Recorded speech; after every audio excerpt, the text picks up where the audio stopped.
As we close out Women's History Month, we are honoring a political trailblazer, Margaret Heckler. Yeah, so Heckler broke through the glass ceilings of politics, making history along the way. First elected in 1967, Heckler was one of only 11 women in Congress. She supported policies favored by voters in Massachusetts, including voting for the Civil Rights Act of 1968. In 72, she co-sponsored Title IX, which prohibited sex-based discrimination in education. In 1974, she authored the Equal Credit Opportunity Act, giving women the right to credit in their own names for the very first time in American history. Heckler also co-founded the first all-women's caucus in Congress, championing the appointment of Sandra Day O'Connor as the first female Supreme Court justice.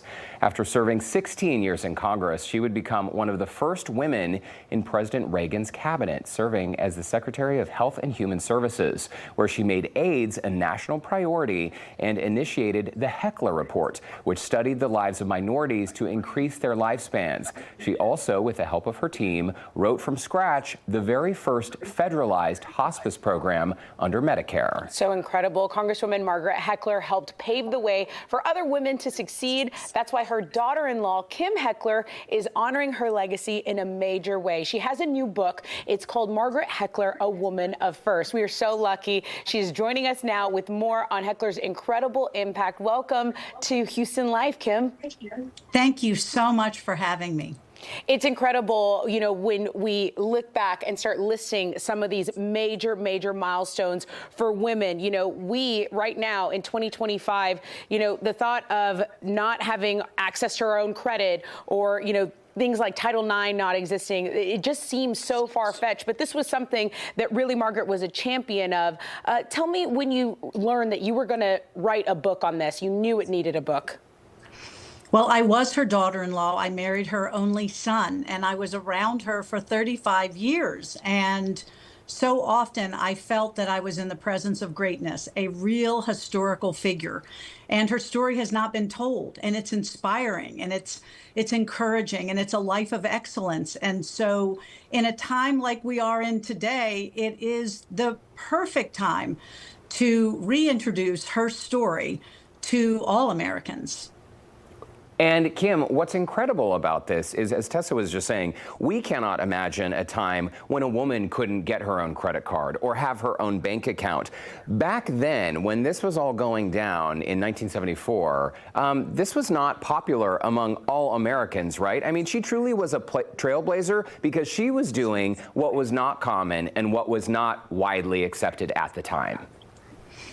That's true. And we can't understand it because it was that era. It was that culture that men were the ones that were financially independent, and really women had no say. They might have gotten an allowance from their husbands, but if you think about single women, married women, divorced women, they had no right to buy a pair of slacks at the Macy's or go to the grocery store without cash or a check.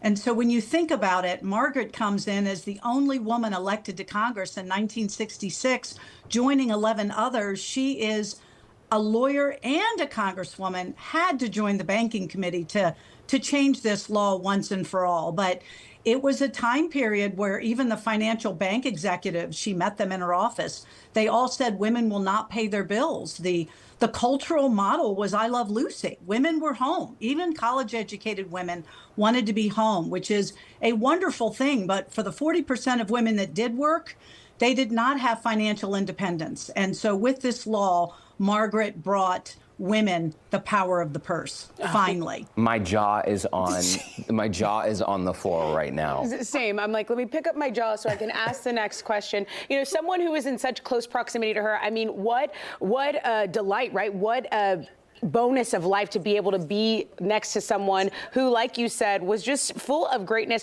What do you think it was about her? What type of attitude did she have? I know you did so much work for this book as far as interviews go, but what things stuck out for you? She would forever tell me the story about how she was given away at birth. Her parents were Irish immigrants. They had her late in life during the Great Depression. Her father was an alcoholic, and they were in Queens, New York, right outside of New York City. He was a doorman. She was an upstairs maid. And yeah, so she was given away at birth. Her life was one of survivaling, being a survivalist. And so because of that, she realized that she needed to empower women because she was left. She was an unwanted child. And so she really worked for the marginalized. It wasn't just women, it was veterans, it was AIDS victims. At the time, AIDS was coming on the horizon. It was so many different areas, minorities, hospice, victims. So if you were marginalized, Margaret Heckler most likely has touched your life in some form. So she came from very rough beginnings and was able to fight her way to the top. We have about a minute left. So she was the only woman in American history to hold what's called a triple crown. I was unaware of this, Kim. So in addition to being a congresswoman, she was also a presidential cabinet member and an ambassador. That is known as the triple crown. I learned that today. And as you mentioned, because she advocated for social justice for underrepresented communities, she created something called the Heckler Report, which examined health disparities among minorities. And this is part of the work that she was doing to put AIDS at the top of the priority list for health issues in the United States. Right. AIDS was a pandemic, the fatal pandemic of the 1980s, when she became HHS secretary, which at that point was the third largest budget in the world. And it came to her attention shortly after taking the oath of office that African Americans and all minorities suffered a shorter lifespan than Caucasians. And everyone under secretary and cabinet head said this has been the case for 200 years. It's been documented. Don't touch it with a 10-foot pole.